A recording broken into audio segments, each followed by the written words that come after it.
No? Good, because now it's time for Visiting the Village.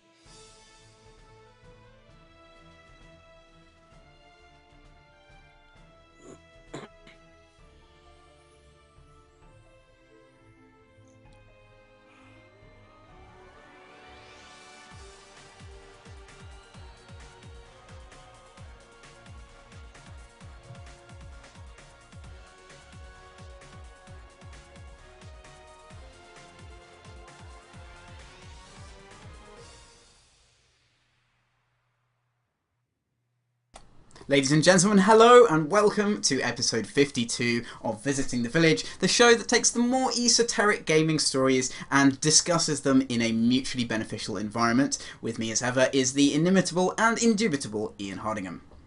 Hello, I'm Ian Hardingham. For those of you watching on News Channel 8, the mattress behind me, this is the last episode it will be here. Say goodbye to the mattress. Bye! Bye mattress, I think we'll all be sad and devastated to see that go. So today's top story is predictably to do with F2P, that's free-to-play gaming, and piracy.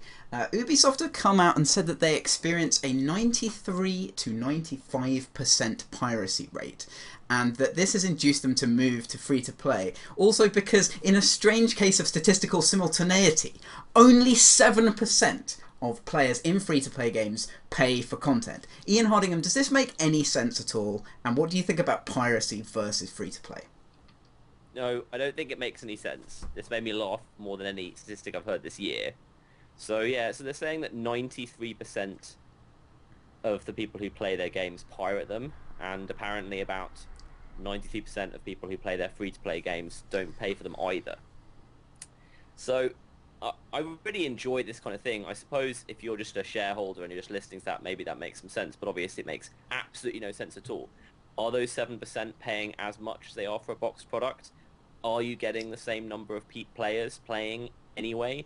I mean, that's the thing that really impacts on whether this is sensible or not. I do find it interesting that 7% of people, there is some similarity there. I really just love if they would tell us how many people are playing it, full stop, you know? Are they getting more with free-to-play? And there's no reason not to have microtransactions in non-free-to-play games. That's another aspect that's being missed here. Well, I think people react quite badly to that, though. I mean, you've seen the whole day one DLC thing. It's like just the tip of the iceberg with people's complaints about when they feel, you know, there's additional monetization on top of a pay once structure. Yeah, we feel differently about that. I disagree with day one DLC. I think that DLC should be made after the game's release, and I think that solves a lot of the problems. So I wouldn't say it's tip of iceberg. I say that is an actual problem. And I think people are cool with DLC after release. I mean, I think it tends to be bad, but when it's good, I think it's okay. I think it depends on the DLC, though, because I don't think you can do the same kinds of things with microtransactions in that context as you can in the other context. And maybe it's not quite as effective. I think, I think you can with aesthetic only stuff. That's where I would think it would be suitable. I certainly wouldn't like to pay 30 quid for a game and have sort of, well, I mean, again, it's just like DLC. Microtransactions with FTP just tend to mean like a larger volume. There are a lot of things you can get for 50 cents. I think you could do exactly the same thing with a pay once game. If we released a game and then we spent the next 2 years producing extra content, but instead of packaging it into $10 expansions like we did, having all of the individual things on sale for $1 each, I think that would be pretty similar. Yeah. Do you think that, I mean, to return to this topic somewhat, do you think that free-to-play is this magic bullet against piracy that people think it is? Because we talked last week about, you know, the issues with free-to-play and Android games and things like that. Do you think that this is necessarily the right response to piracy? Well, it's just, I actually don't think we're getting away from my point because it's just completely orthogonal to it. The only reason that it's immune to piracy, let me get out the air quotes for that, immune to piracy, is because they found a way of selling you things in an environment that you can't pirate. So obviously, if you have a free-to-play game with microtransactions and you can pirate the things that you're paying microtransactions for, then it's exactly the same. The reason that you tend to not be able to do that is probably twofold. By far and away, the biggest reason is that FTP games tend to be multiplayer. But you can make multiplayer pay once games that have the same piracy prevention. The other reason it's probably slightly harder when you're trying to pirate all sorts of these little small things. But again, that seems to be the kind of thing that pirates are able to do. Yeah, or willing to do, because a lot of pirates, I think, have a completionist attitude. Like they want to. The challenge for them is to get all the things, so that they, that's going to pose sort of more of an interesting challenge to them. I mean, you once said to me that one of the best ways to prevent piracy is to make something boring to pirate rather than difficult or convoluted. So maybe that's kind of making it more interesting. Well, my point there was that sort of the more sort of interesting your anti-piracy method, the more excited programmers will be by trying to hack it. Yeah. So in boxed releases, the difference between there being a crack on day 1 and there being a crack on, say, day 14, that can be all of the difference in the world. And my point there was that, really by sort of trying to make something which is less exciting for the programmer to hack, you might actually gain like 5 days. Yeah, this is a good point. Right, enough free-to-play rambling. We move on, and we're going to have a look at... Well, in fact, I said no more free-to-play rambling. We're going to ramble further into free-to-play with Outernauts. Now, Outernauts has been touted as, I'm not sure if this is strictly true, but the first core Facebook game. So basically, it is a Facebook social game which is aimed at, broadly, a core audience, and Eurogamer have reviewed this. The link is going to be in our show notes, and I shall post the link into the chat at a suitable juncture. Now, this review, it wasn't very positive. It was a 6 out of 10 review, and I think I've seen some things about this game before. Personally, I don't think it's possible to make this kind of social game in a way that's not going to have a lot of player offending style prompts coming up to get you to buy stuff. Do you think that there's any scope for introducing this type of social game to a core audience, and could it be done better than this? Well, I don't know. I mean, the thing that I really like about this game is it's basically a Pokemon clone, and I really like Pokemon. I'd quite like Pokemon to have a different kind of combat, but I think there should be more Pokemon clones. I think there being like hundreds of weird animals that you collect and fight. Like, what's not to like about that? There's nothing not to like about that. So I really, really like the game idea. The art looks great. Penny Arcade, really, really like it. But then you have to wait to play it. So the whole key behind this kind of monetization and socialization strategy is that you can only do a certain number of things every hour. So you can spend 5 minutes every hour doing stuff, and then you're basically blocked, which is weird and interesting. And you get more actions per hour by getting your friends to do stuff. Yeah. So it's just a really annoying thing. Like, how is that not annoying? I don't know. I think I'm trying to actually just find the name of it now. There's a free-to-play game on Steam which suffered from this problem where you had to buy time. I think you had to buy time in Dungeon. I can't quite remember the name of it. I think it had Knights in the title. And it was something that was really heavily criticised in reviews because it's so damaging to flow, and that's something that a core gamer really wants, is that they want to get into an uninterrupted flow. They're using the game to basically kind of... A lot of core gamers, let's face it, use games to escape from their life, which is a very healthy and positive thing to do. So you're trying to escape from your life, but you don't want to be reminded or interrupted in terms of time. And I think that's something that the more traditional sort of social game casual audience doesn't really mind that, because they're not perhaps engaging with the game in the same way. They're using the game as a sort of set of mildly interesting tasks and triggers to divert them, which is very divergent from an interesting immersion. That seems reasonable. I mean, I suppose if your average sort of Facebook person at work or something checks Facebook every hour, then maybe it just works, you know. So yeah, I can understand how it would work for them.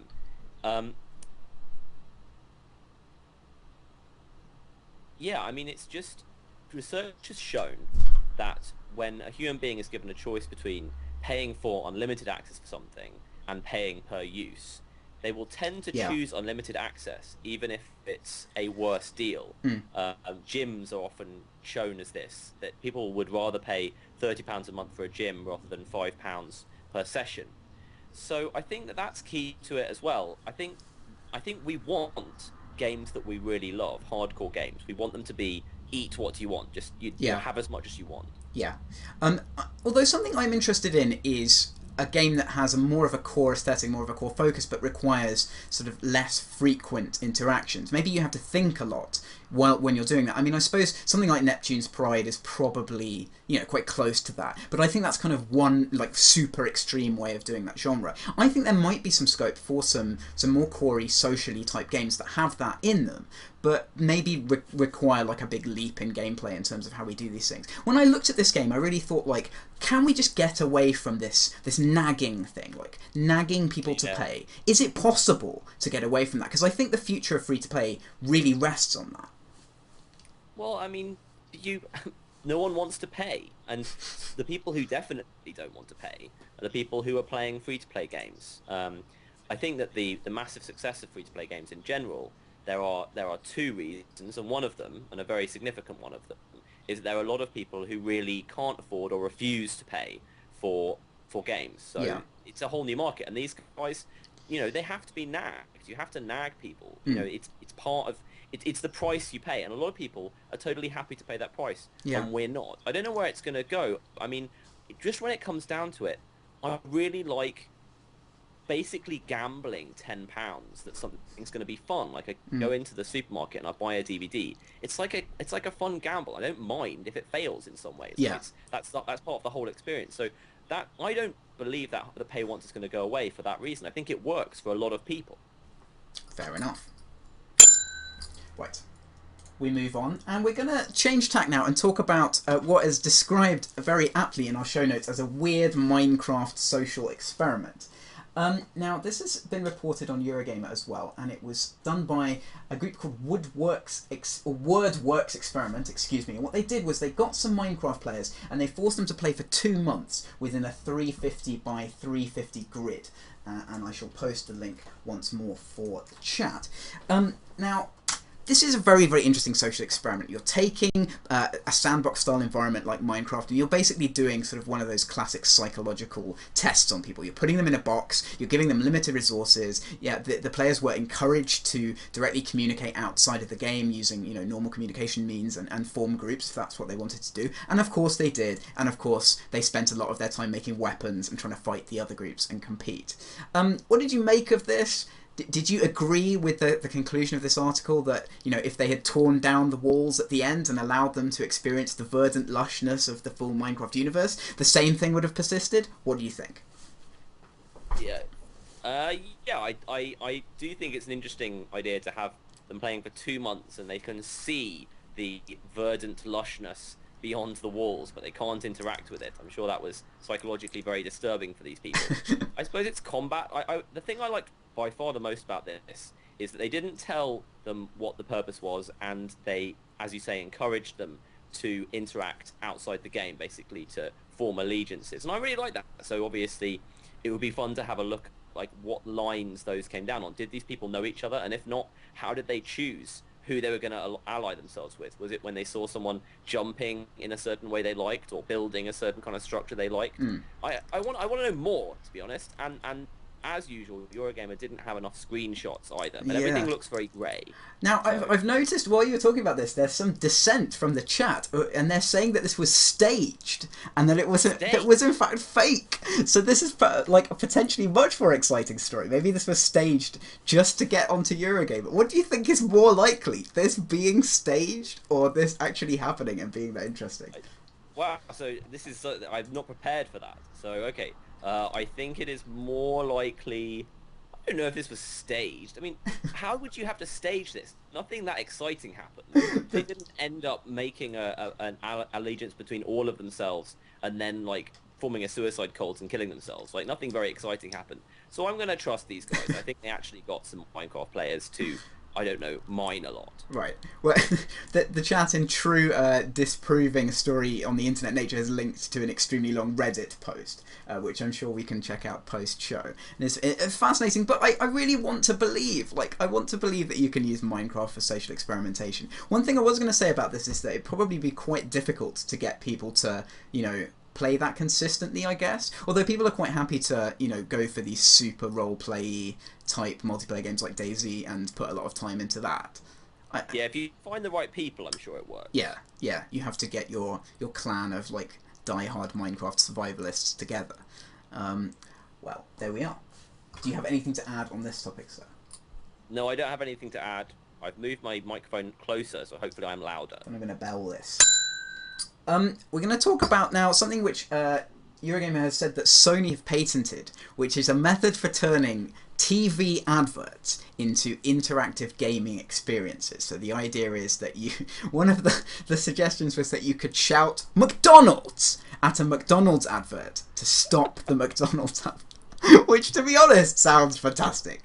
And Burger King. You can do things with other people to adverts. Now, I want this to happen a lot. Do you want this to happen? I do. I love the idea of an advert being a game, and the sole purpose of the game is to make it go away. You have to complete the game as quickly as possible because you don't want the advert to be there. I think it's great. I want this to happen. I want to be able to shoot a car or, I don't know, jump into the right hole to stop hearing about some charity that I have to give 50p a month to. That'd be great. I just want... You remember the Burger King adverts?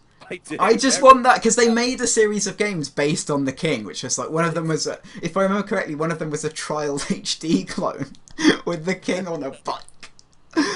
I want that. I want to be able to I want it to be like Inappropriate Llama Disaster, which is an iOS game that you should all be playing, where you just select when the King comes up during the advert. That'd be great. I'm all for this. Unfortunately, though, the history of sort of advertorial games is not so great. So I doubt we'd see anything along the lines of Global Gladiators happening during the X Factor ad breaks.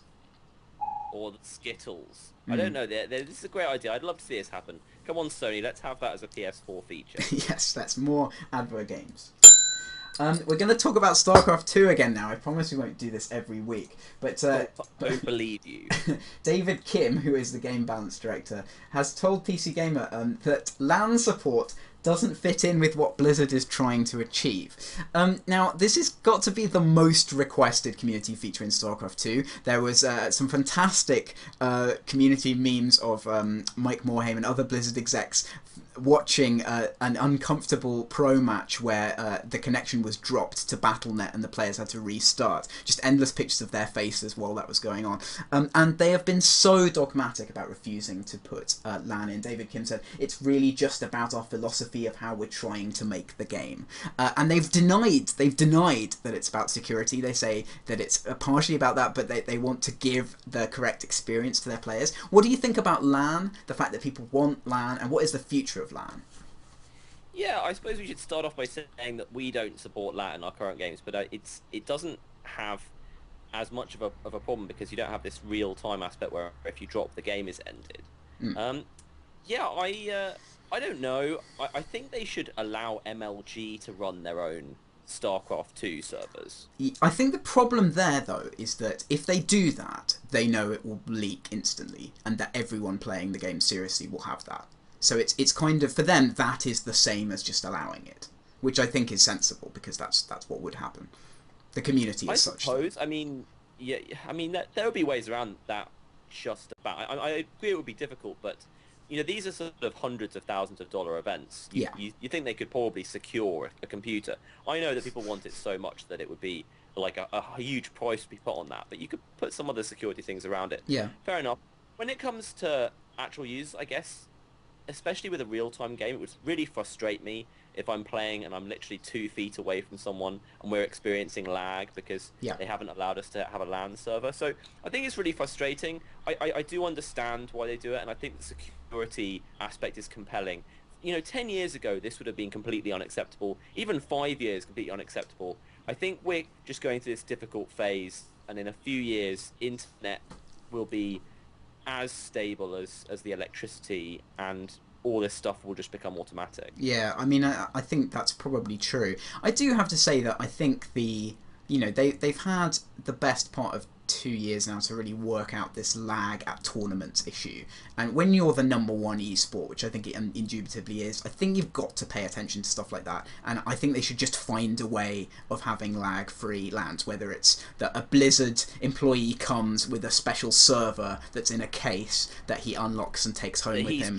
Yeah. Like, you know, even something that daft would be better than what they have now. So the two issues are lag, which obviously is pretty bad, and drops, which are much worse. And what they've said is they're going to introduce a resume from replay feature, so you can actually restart a game at the point of the drop in the same game state, which is like a lot better than having nothing. And that's been their one response to this. Well, I'm interested, as someone who watches a lot of StarCraft, do you think that's okay? Because I could see there being huge complaints about there being this 10-minute gap, and this guy had just suddenly seen part of the plan. You know, I could see that people putting asterisks by those wins. I think the problem is, though, that the regame wins are asterisked even more, especially given that the fact that players will, you know, prepare specific strategy per map, and they may not be able to use a different strategy on that map, so they'll have to basically replay the same game anyway. There are a lot of instances, I mean, and that's like super asterisky anyway.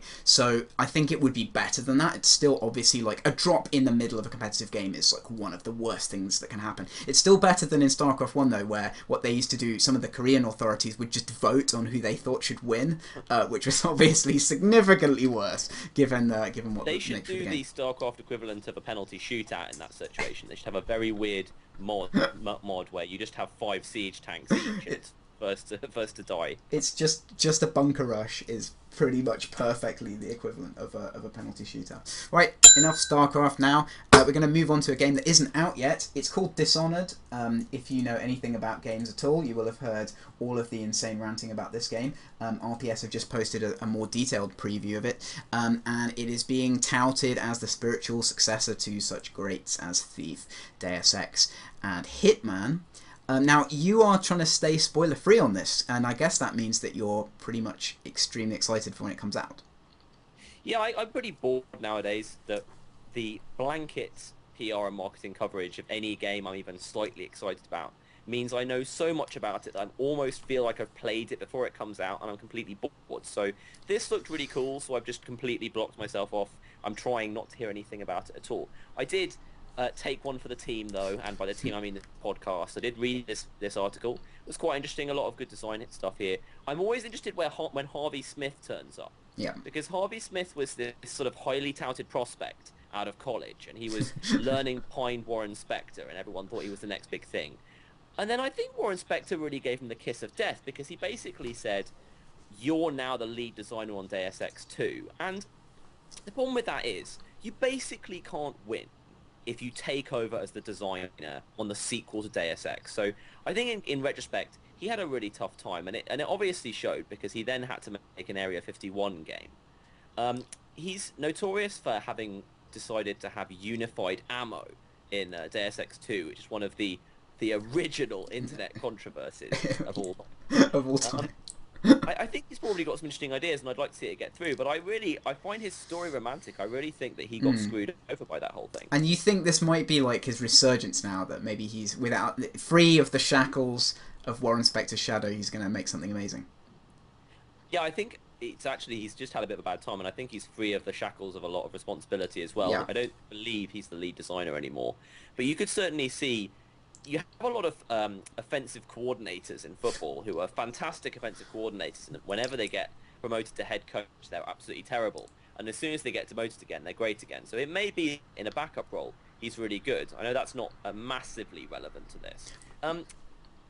I think that people say a lot of things are going to be a spiritual successor to Thief, and I'm certainly doing quite a lot of things like Thief, but it's like when everyone used to say something was the spiritual successor to GoldenEye, and nothing ever felt like GoldenEye. So I have that suspicion about it. Yeah, I think Thief is probably tossed around fairly loosely, as I just did myself, quite commonly. I mean, I think the thing, when I've been following this game, what I've thought recently is, we haven't had a game like this for a long time. I mean, we haven't had a sort of more, you know, like a mid-sized sandboxy game which has more of a sort of stealth bent. It's been like, I mean, I think for open world games we have Skyrim. BioShock was probably the last one. I was going to bring that up, and I don't think Infinite is going to be, you know, going to be what people want in that regard. I think it's a different kind of game.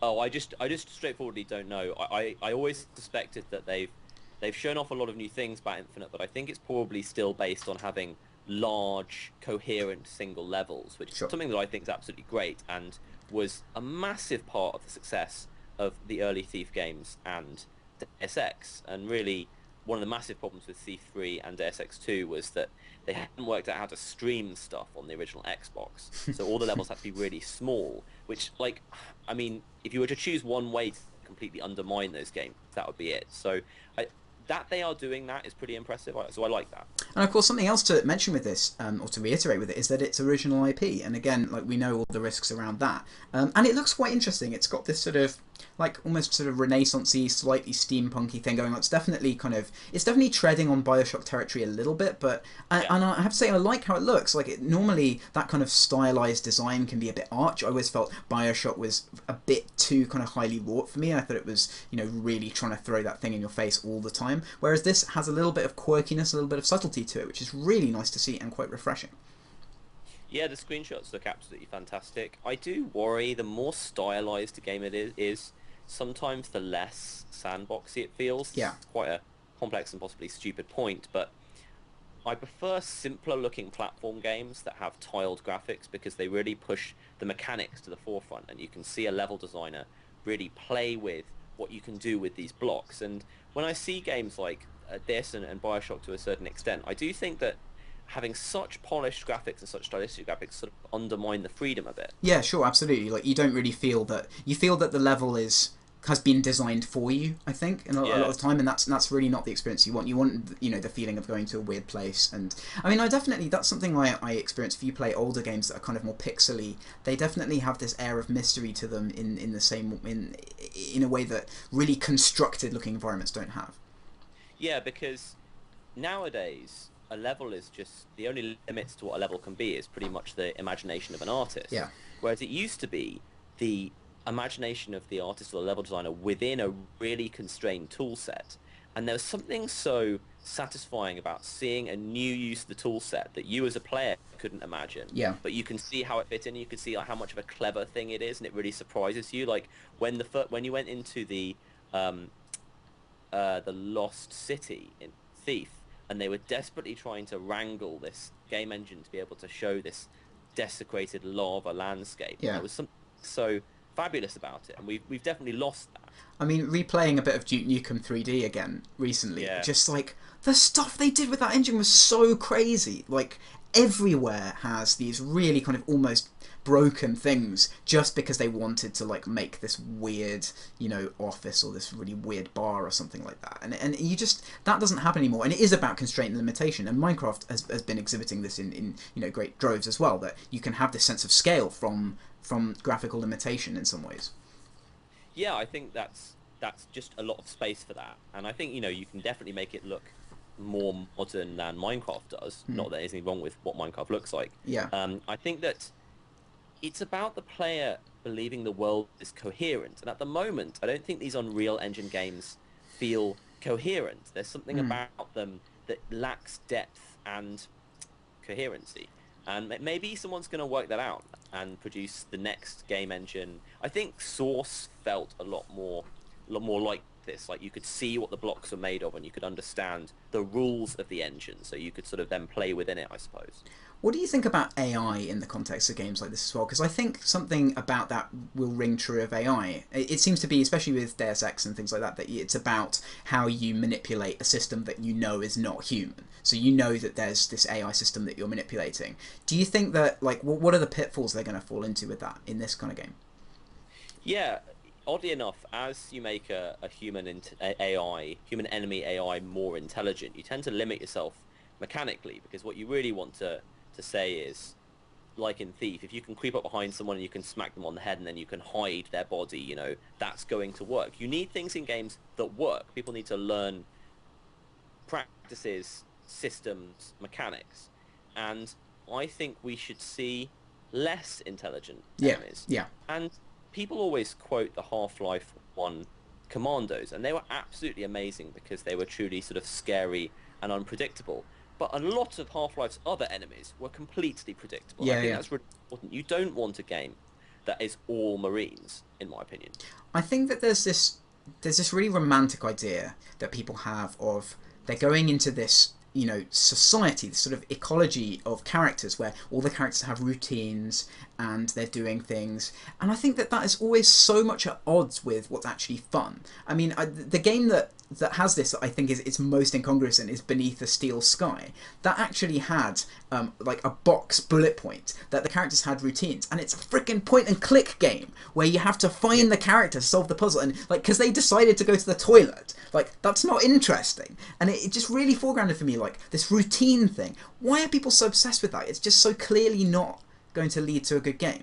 I mean, you want it in Skyrim, where Sure. the whole idea is to have this living, breathing fantasy world you're living in. I don't think you want it in smaller scale games like Deus Ex or Thief. That's just my opinion. People might disagree. I think one game that did this really well was Hitman, obviously, but then most of that stuff in Hitman was scripted. So you had these like coordinated, or at least I believe it was scripted. You had these coordinated routines where the game would basically move between like kind of basically keyframes of where everyone would be, and then they kind of wander into their different setups, stay there doing their kind of interesting thing that you could happen upon for a while, and then go off and do it again. Like to me, that's design. That's a crafted environment, whereas a completely freeform one necessarily wouldn't work. Yeah, and if you look at Thief levels, they manage to appear freeform because they will give you a fairly obvious route, and then they'll often give you one or two really unsignposted routes that make you feel really clever for discovering them. And making something feel unsignposted but also have it designed is just one of the hardest things. Yeah. In Thief, having stuff like the rope arrows really lent this interactivity to each environment where you were trying to work out, is there another way of doing this? Is there... And actually, when I think it's best is when you really make the player believe they've broken your level. Yeah, yeah. When they actually haven't. Yeah. Yeah, that idea of level design being adversarial, like I think that can be good as well. Like where you're trying to think about beating the player in some way. I mean, again, that's something you see in platform games a lot, but in 3D games can be interesting too. Deep thoughts there on Dishonored. Let's turn now to a very different kind of game, poker. And the Wall Street Journal is telling us that a New York judge has ruled, it's official, folks, that poker is more a game of skill than it is of chance. Now, I don't play poker for various reasons, and you do. What do you think about this? Is poker more a game of skill than chance? I think this is just an amazingly great question. Right. I think this is one of those great questions where I don't actually think there is an answer. I think it's just very, very complicated. Now, obviously, poker is a game of both skill and luck. Well, there you go. Blackjack, which is a much, much simpler game to play, is still, to a certain extent, a game of skill in that there is a best line. It's like, well, blackjack's like, there is a skill which is involved with blackjack. I wouldn't say it was a game of skill per se. No. Right. And I think that, I agree.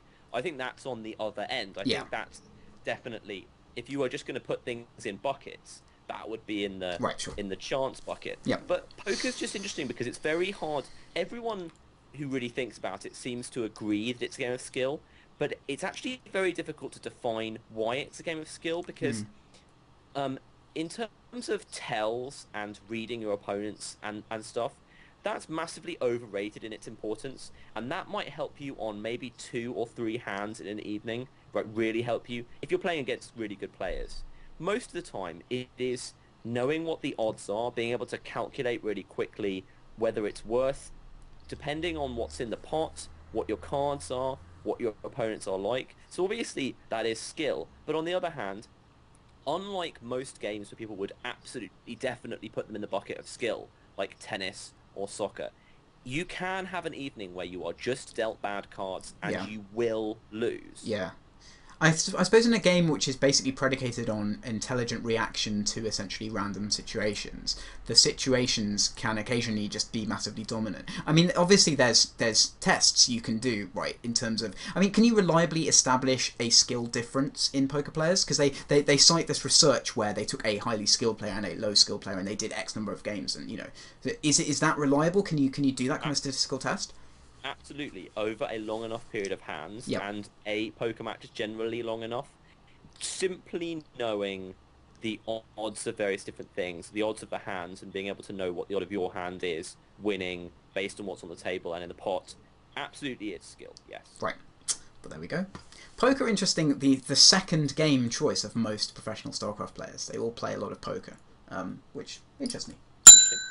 And now it's time for what we used to call the bucket at the show's end, the tray that catches the drips of news that we sift through. And this week it is, this just says Star Trek rather, nude pics. It is about a man who was using a Star Trek Online nude mod, shared some completely innocuous screenshots with the community, and unwittingly also showed his nude modded grab collection, for want of a better term. Now, I don't know where you're going to go with this, but please go wherever that is. I feel like I'm just going to describe what this guy was doing. So he wrote a mod for Star Trek Online to have the female characters be naked. Right. He then played online with this mod enabled, and he took photos of his mod in action. Yeah.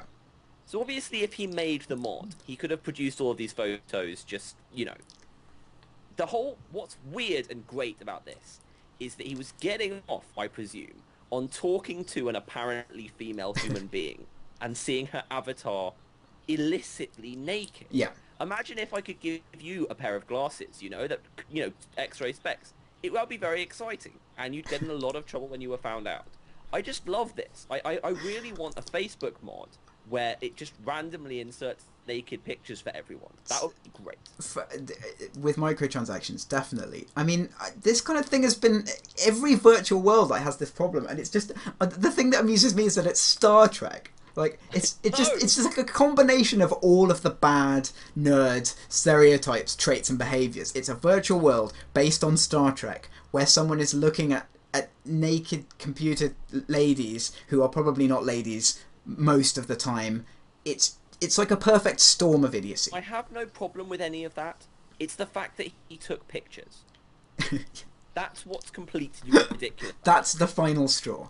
That is actually the final straw for this show as well. Now, what we're going to be doing at the end of each show is turning to the chat and asking the chat if they have anything to ask us. And I do this with trepidation. So we're gonna let the chat simmer for a while. Now, I'm gonna talk a little bit about... I listened to the Bill Simmons podcast again today when I was running. Now, okay. And what's happened is that Bill Simmons is on a kind of sabbatical, and he's let the other Grantland people take over. And so he had the reality TV show podcast, which I didn't realise he wasn't taking part in. And I'm afraid that I listened to that, and I found it difficult. Like, these people are really into reality shows, and they talk about them in the same way they talk about sports, which I guess is the joke. But it's like a 50-minute long podcast, and they seem very serious about it. Have you... What's going on? That one, because I tend to only listen to the ones that have Bill Simmons on, because I don't think Jacoby's all that good. He's back now, Simmons is. He's done a proper podcast. Has he, right? The last one is proper. I like listening to it. I think Bill Simmons is just really funny, and is really good at making other people funny, and I like listening to reality TV. It is... In a lot of ways, reality TV is a little bit like sport. I think sport is certainly reality TV, so it's fair enough. That's certainly fair enough. I think, yeah, I'm going to be picking that up when he comes back. Have you been like watching or engaging with any NFL preseason at all? Are you a preseason person, or do you just hate it and want the real thing to happen? I don't hate it. I actually tend to abstain from it because I want to have this pure hunger for the football. I was so expecting you to say that. Unbelievable. So I basically I listen and read about it, but I don't watch any because right. It's sort of like spoiling your dinner basically by eating some mackerel pate. It's not great unless I'm really drunk, and then maybe I might watch some. But I've mainly been preparing for our fantasy league, which you're not in anymore, I and you're being know. replaced by Brian Cogdell Oh, well, that's a of great Brian's replacement. Telescope Update. Brian's Telescope Update fame. The chat has some questions and things for us to do now. DinoTramp322 wants us to shout out to Chris because he listens, so hi Chris.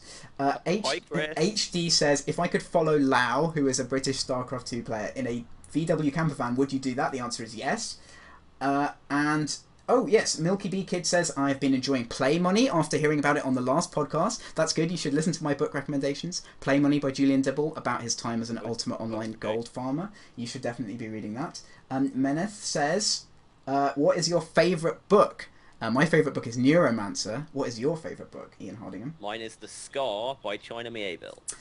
Which I'm now reading. Did you have you stalled with it, or I have a little. I'm over halfway through, and I have stalled a little bit. I got to the bit where, and this is probably not a significant spoiler, she goes to the island with the mosquito people. I like that bit. I wanted to finish it because one of the reasons it's my favourite book is that the ending, I think, is just sort of fabulous. I'm definitely going to finish it. I haven't stopped. My rate has gone down. The mosquito people really put paid to a lot of my enthusiasm, I have to say. Right, so that's favourite books. We're not going to deal with our views on the portrayal of women in video games in this post-show segment because that is a huge and extremely loaded topic. I like and respect women. There you could. Favourite game of all time? I can't remember what I normally say for this. I'm going to say Streets of Rage 2 because I'm playing it again on my iPhone and I love it. So Streets of Rage 2. For me, it's a trio at the top. It's Thief 1, Tribes 2, and Spelunky. What are the best snacks to eat while watching MLG? Celery, so you don't turn into a fat, sweaty nerd. I'd like to bring back my number one hooning snack, which is to drink Southern Comfort and eat Twiglets. Don't bring up hooning. It's told me that makes my breath completely disgusting, but believe me, that is a highly edifying combination. Can we add some settings to make FS more netbook friendly? No.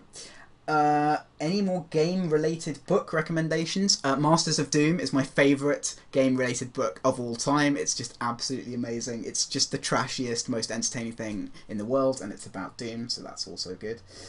Fish Lover 69, no, I will not marry you. Meneth, will we come to the gathering next year? Probably not. Do you think he's implying you're a fish? You don't want to engage with Fish Lover 69. It's all just too terrifying. Do any of us play Magic the Gathering? You've played Magic the Gathering, right? No, I know of it though. Yeah, I've never played Magic the Gathering. If someone offered, I think this is to me, if someone offered me 1 million to make Determinants 2, would I? And the answer is no. Surely that's to me. But it says NTP. Well, either way, the answer is absolutely never.